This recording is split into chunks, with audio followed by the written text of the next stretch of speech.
dizendo que não existia uma conceituação no ordenamento do que seria organização criminosa. Então vejam que a GAECO, por exemplo, aí, pai, já caiu por terra.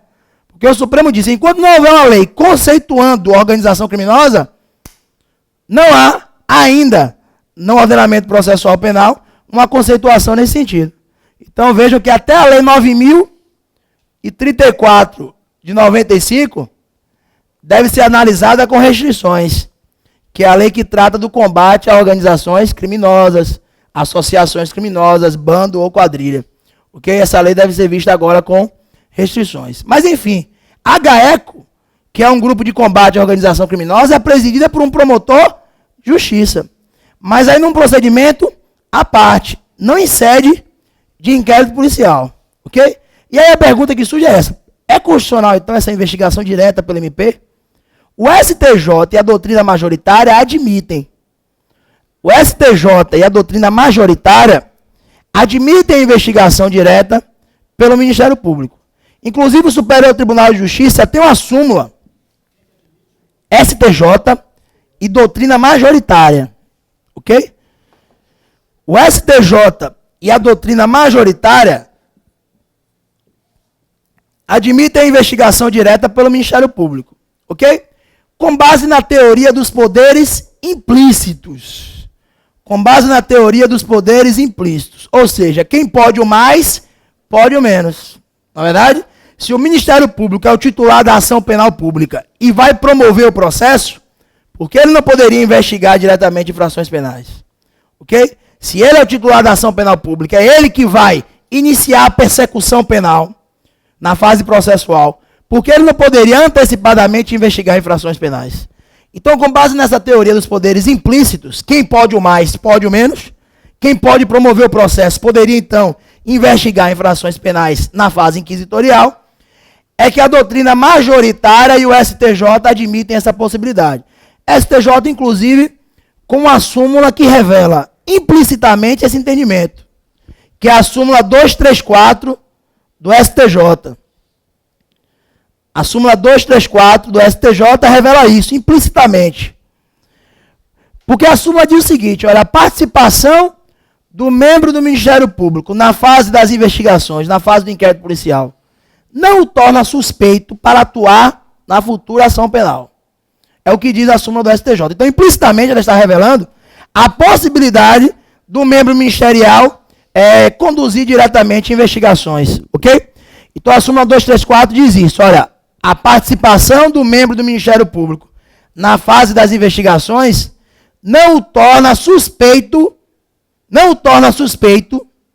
para atuar na futura ação penal. Ok?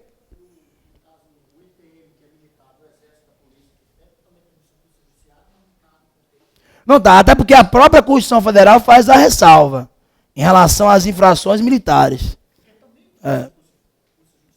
É um procedimento investigatório também, para o juiz militar. Porque a justiça militar julga os crimes militares, sempre. A justiça comum não pode julgar os crimes militares. Então, consequentemente, existe um inquérito policial militar para apurar as infrações militares. Porque aí também a ressalva é da própria Constituição Federal. Ok? No tocante às infrações militares. Mas isso também revela que o inquérito é dispensável. Ok? O inquérito policial comum. Porque aí nós também temos um inquérito policial. Um inquérito policial militar. Ok? E aí veja, a 234 revela isso. Então a participação do promotor na fase das investigações não o torna suspeito para atuar na fase processual. E aí vejam, por que essa preocupação em afirmar que o promotor não está suspeito para atuar no processo, se ele conduzir as investigações, ou se participar das investigações? Porque nós também temos, pessoal, o princípio do promotor natural. E a preocupação da outra vertente, que não admite a investigação direta, é essa. Nós também temos o princípio do promotor natural. Ou seja, mais do que um acusador sistemático, mais do que parcial, o Ministério Público hoje assume a função de custos legis. Ou seja, de fiscal da correta aplicação da lei processual penal e da lei penal. Então o Ministério Público é um fiscal da correta aplicação da norma. ele tem uma atuação imparcial. Por isso que há também o princípio do promotor natural. Mas o STJ disse imperativamente, se ele participar das investigações, isso não o torna suspeito para atuar durante o processo. O que não pode é um promotor investigar e depois ser arrolado como testemunha. Aí ele vai ser suspeito. Aí está impedido de depor. Se o promotor atuar nas investigações, ele não pode ser arrolado posteriormente como testemunha da acusação, por exemplo. Ok? Agora, por que essa questão está paralisada? Porque o Supremo colocou em plenário agora a votação quanto à constitucionalidade da investigação direta pelo MP. Então o Supremo agora está votando a constitucionalidade da investigação direta pelo Ministério Público. Eu estou até torcendo que diga que é inconstitucional. Porque aí todos os processos em que o Ministério Público investigou diretamente infrações penais terão que ser anulados. Anulados, porque a prova vai ser considerada ilícita. Ok? A prova vai ser considerada ilícita. É uma decisão importante. E 2 ministros já disseram que é inconstitucional. Já votaram contra a investigação direta pelo MP. O julgamento foi paralisado, mas 2 ministros já votaram contra a investigação direta. Então, se a questão perguntar com base no CPP, não é possível. Se a questão perguntar com base na doutrina e no STJ, tanto a 5ª turma quanto a 6ª turma do STJ admitem a possibilidade. Agora, vejam como o processo penal e direito penal é bom. Eu até conversava com o pessoal aqui que vai fazer, acho que não sei se é trabalho para a 2ª fase, alguma coisa. É trabalho, acho que é administrativo também, né? São matérias boas também, claro. Agora, eu perguntava, vem cá, rapaz, nessas matérias aí, por exemplo, cai orientação jurisprudencial, cai informativo, muito informativo. Algumas matérias que eu estava conversando com o pessoal, agora, porra, cai informativo como o quê, bicho? Cai orientação jurisprudencial. E aí vejo, quem fez a última primeira fase, ou quem não fez, analisa a prova da primeira fase. Nas outras matérias você encontra a questão assim, ó, com base no STF, com base na orientação do STJ, responda.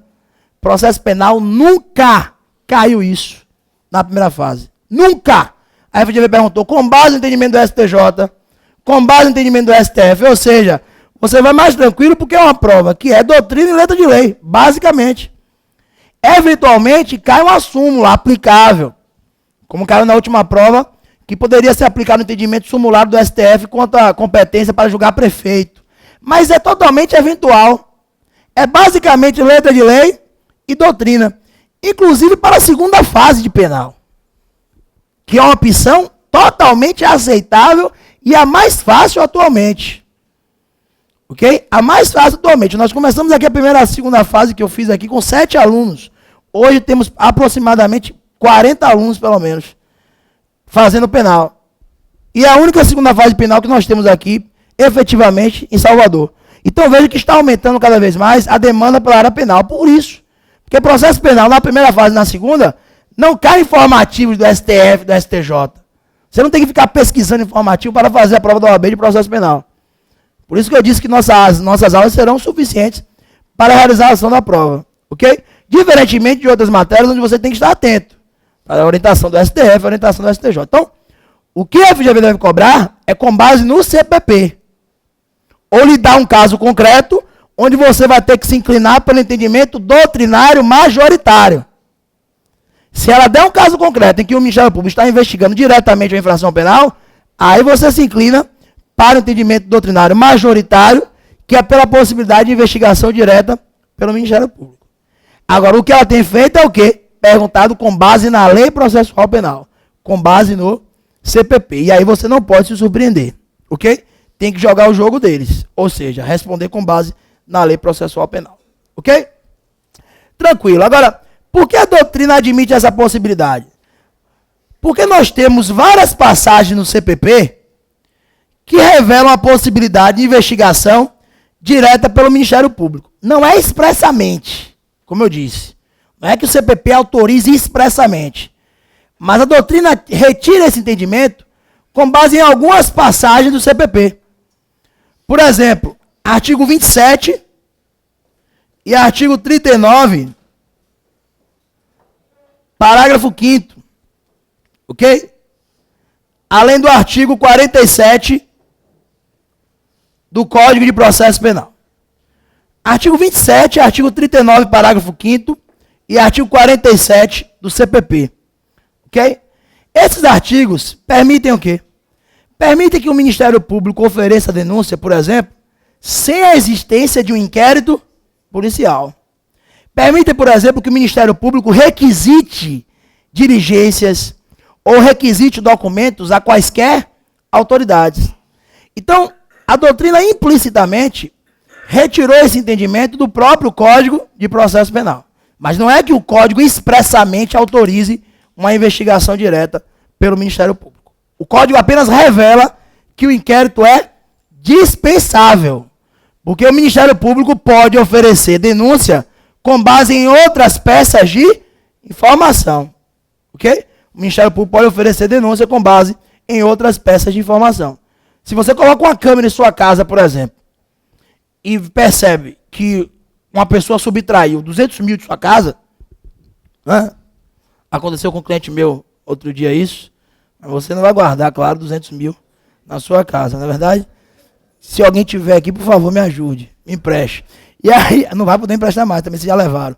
E aí o cara subtrai 200 mil, você pode pegar aquela fita, pode pegar aquela gravação e representar o Ministério Público. E aí veja, o que importa daquela gravação, o Ministério Público pode, por exemplo, o quê? Oferecer uma denúncia. Porque o inquérito é dispensável. O que é indispensável são as peças de informação para formar o convencimento do titular da ação.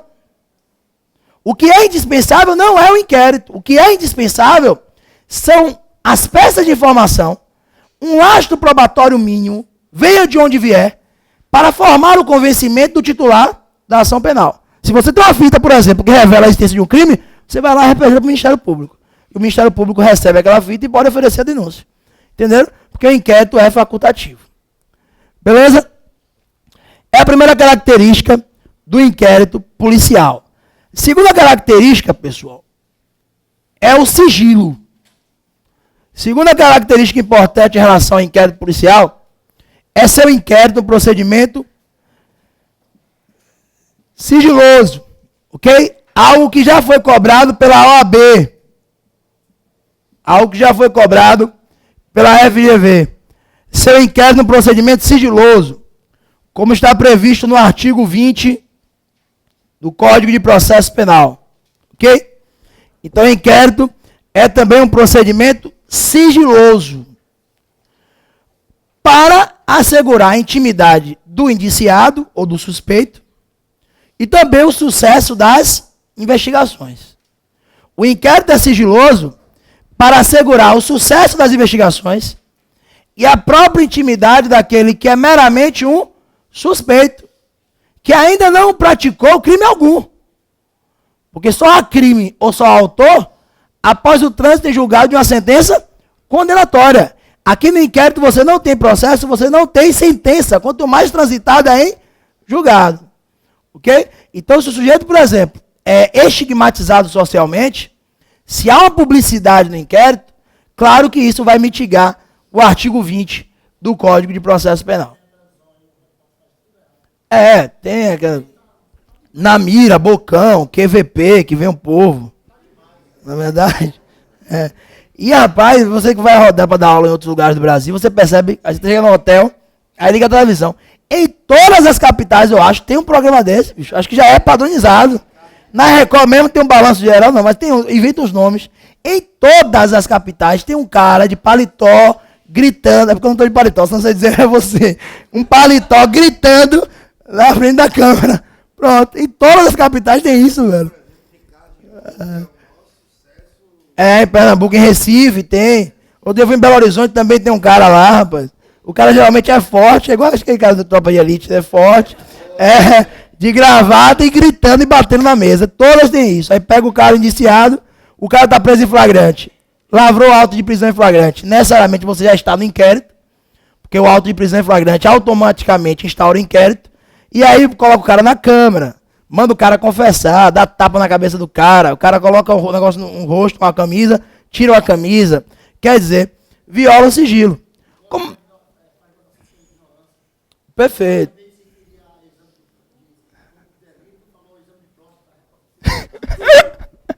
cara quer fazer exame de próstata. Beleza. Que o delegado vai fazer exame de próstata, né? Se o delegado fosse eu, ele estava alinhado. Olha o tamanho da minha mão. Se eu fosse delegado, ele estava alinhado. Mas... E aí o que acontece? Há essa estigmatização. Porque a autoridade administrativa, o delegado é uma autoridade administrativa. Então, tem que ser aplicado os princípios da administração, não é verdade? Entre eles, você exclui apenas o princípio da publicidade. Então, ao invés de você limpar, você vai limar o princípio da publicidade. Porque é o lime. Não há publicidade no inquérito policial. Ok? Se aplica um sigilo em sede de inquérito policial. Por exemplo, interceptação telefônica decretada no inquérito. A interceptação telefônica, que já está na hora de cair, está prevista na Lei 9296 de 96. Ok? Uma das características desse procedimento também é o sigilo. É comum, os advogados às vezes não têm conhecimento do teor da interceptação, mas o Fantástico Jornal Nacional já tem. Na verdade, o Domingo Espetacular já tem. É capaz até de aparecer na novela, é um caso concreto já, e o advogado não ter acesso à interceptação telefônica, ok? Ou seja, isso viola o sigilo. O sigilo que deve existir em sede de inquérito policial, que só não será aplicado ao Ministério Público e ao juiz. Ok? Obviamente que esse sigilo não se aplica ao promotor de justiça e ao magistrado, ao Ministério Público e ao juiz. Esses sigilos não serão aplicados a essas autoridades. Ok? E também, pelo Estatuto da OAB, e aí nós temos o artigo 7º, especialmente o inciso 14º do Estatuto.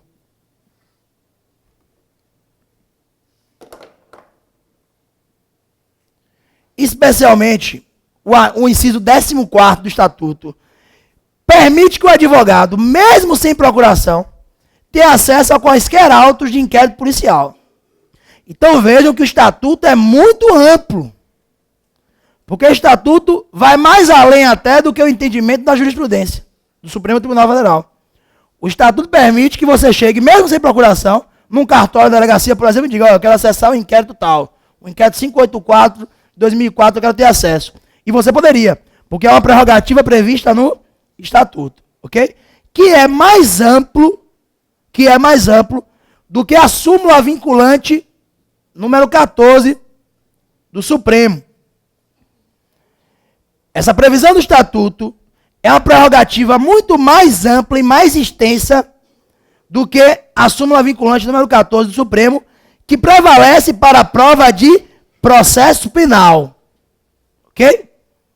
Se em ética, em sua prova for cobrado isso, você vai responder, claro, com base no artigo 7º, inciso 14º do Estatuto. Vai dizer que o advogado pode ter acesso a quaisquer autos, na verdade. O Estatuto é uma maravilha. No Estatuto tudo é bom, né? Não, o advogado tem que ter acesso ao cartório. Aí todos os cartórios, sejam criminais, tem a cancela lá, que o advogado tem que ficar com a carinha. Tem um vidrinho aqui, você fica, minha senhora, por favor, chega aqui. Quer dizer, pelo Estatuto você pode abrir a porta, entrar, quero falar com o juiz tem que receber. É uma maravilha. Mas é isso que vale para a prova. Ok? E aí, percebo que no Estatuto, se isso for cobrado na prova, nas questões de ética do Estatuto, você responde com base no artigo 7º. Agora, na prova de processo penal é diferente. Porque a súmula vinculante número 14 prescreve o seguinte: que o advogado do indiciado tem direito apenas aos atos de investigação já documentados. Ok? E que digam respeito ao seu cliente. A súmula vinculante número 14 é mais restrita. Porque o advogado do indiciado, tem que ser advogado do indiciado, o cara tem que comprovar, por exemplo, mediante um instrumento de mandato, mediante uma procuração, que é advogado do indiciado. O advogado do indiciado tem direito apenas aos atos de investigação que já estão documentados em sede de inquérito policial. Ok? E que tenham relação com a situação de seu cliente.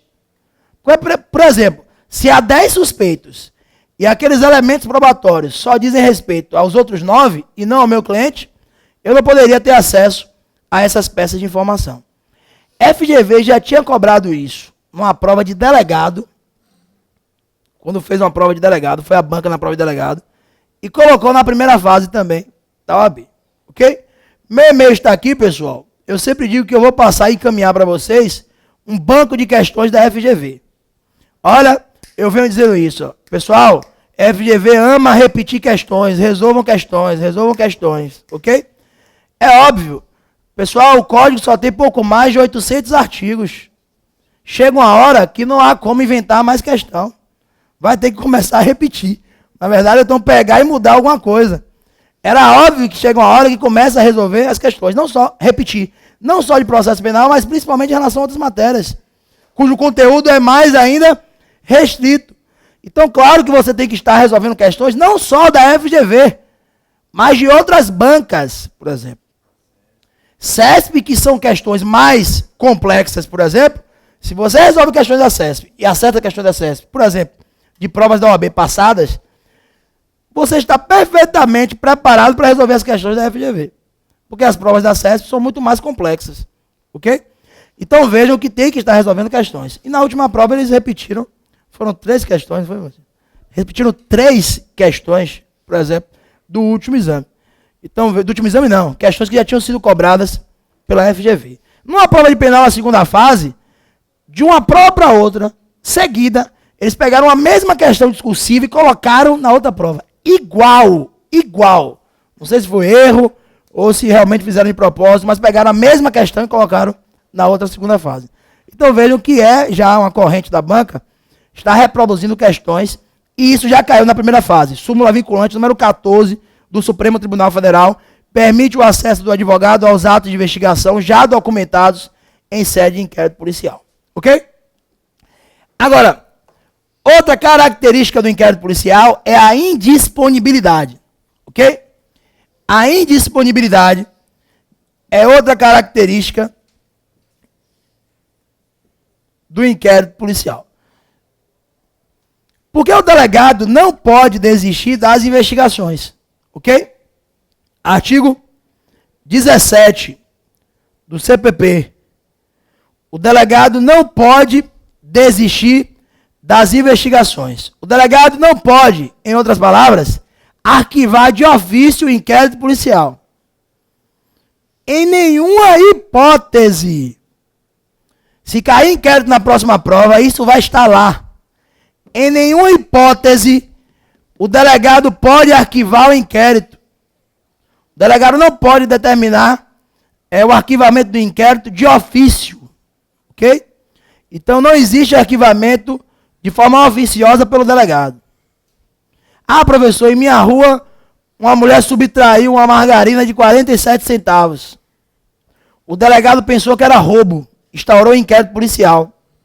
No transcorrer das investigações, surgiram elementos que comprovavam que não houve grave ameaça, que foi um furto.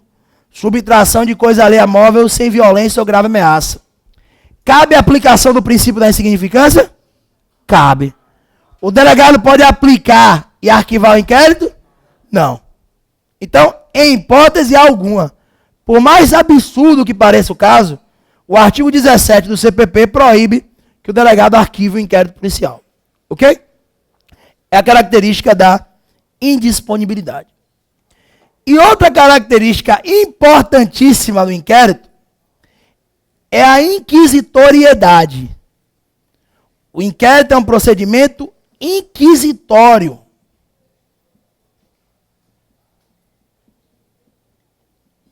Outra característica do inquérito é a inquisitoriedade. O inquérito é um procedimento inquisitório, ok? Vale dizer, no inquérito não há obrigatoriedade do contraditório e da ampla defesa, ok? Não há obrigatoriedade de existir contraditório e ampla defesa do inquérito policial. Não é como dizem alguns autores que no inquérito não há contraditório e ampla defesa. É que não há uma obrigatoriedade, ok? Não há uma obrigatoriedade de serem aplicadas as garantias que estão lá no artigo 5º inciso 54 e 55. E 55. Eita, 54. 54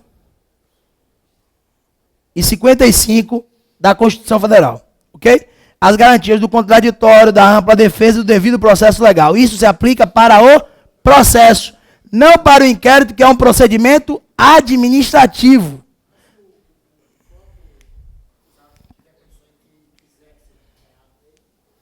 Pode existir assistência de advogado. Por isso que não é que não tenha. É que não é obrigatório. E mais, por exemplo, se há um interrogatório policial de um indiciado que está solto, por exemplo, o delegado não é obrigado a permitir que o advogado, por exemplo, faça perguntas ao indiciado. O delegado não é obrigado a permitir uma participação ativa da defesa em sede de inquérito. Porque inquérito não é processo, inquérito é procedimento.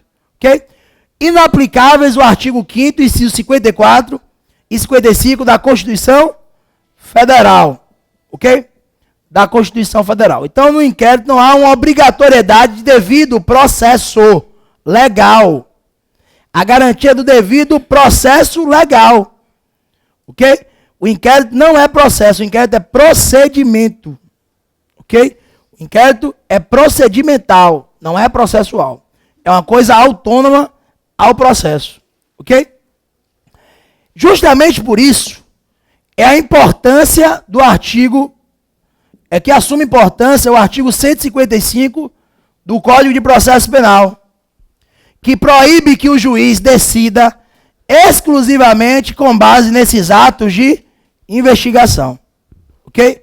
Justamente por isso, o juiz não pode formar o seu convencimento exclusivamente com base nos atos do inquérito policial. O juiz não pode, por exemplo, condenar com base unicamente numa confissão extrajudicial, no interrogatório policial, com base num depoimento colhido em sede inquisitorial, que não tenha sido repetido em juízo. Ok?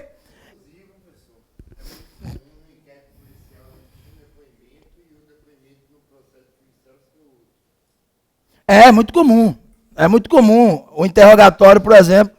Eu nunca fiz isso, claro. Mas é muito comum o cara ser ouvido no inquérito, sem advogado, confessar a prática de um crime. Né? Aí depois do juízo o cara vai lá espontaneamente, voluntariamente, e nega a autoria. Isso é muito comum. É o que a gente mais observa na maioria dos processos. Mas, de fato, ocorre muito. Ocorre de o cara confessar, ou então entregar um interrogatório para o cara assinar, e o cara nem lê.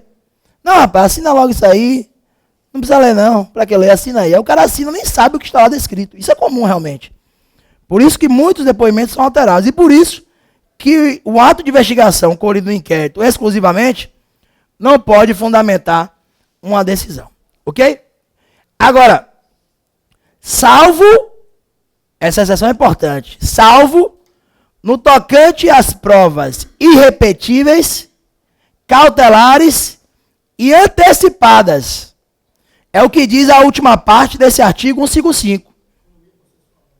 Exceção, perfeito, quanto às provas irrepetíveis, cautelares e antecipadas. Por exemplo, um exemplo de uma prova irrepetível. A mulher foi acusada de esquartejar o marido lá, que estava com a amante, em 53 pedaços. Se essa moda pega, hein, cabelinho? O negócio vai ficar feio. E aí, observe. O cara supostamente estava com a amante, ela esquartejou o marido em vários pedaços. Tranquilo. Laudo cadavérico. Já tinha ocorrido isso aqui na Bahia, né? Não teve tanta repercussão porque foi no subúrbio. Se fosse lá em São Paulo, na classe A, aí tinha tido maior repercussão. Laudo cadavérico. É um meio de prova? É. O exame de corpo de delito. Na verdade, que está no artigo 158 do seu Código de Processo Penal. Vai esperar a denúncia ser oferecida contra essa mulher. Porque vai ser oferecida, sem sombra de dúvidas. Vai esperar o processo se iniciar para realizar o laudo cadavérico? Claro que não, né? Senão não vai existir mais o quê? A materialidade. Os vestígios vão desaparecer. Então é uma prova irrepetível, porque em regra vai ser realizada, inclusive no inquérito policial. Salvo se o corpo não foi encontrado, por exemplo, só foi encontrado durante o processo. Mas em regra é uma prova colhida durante o inquérito, que não vai ser repetida. Não é verdade? Você não vai fazer exumação do corpo para poder fazer o exame durante o processo.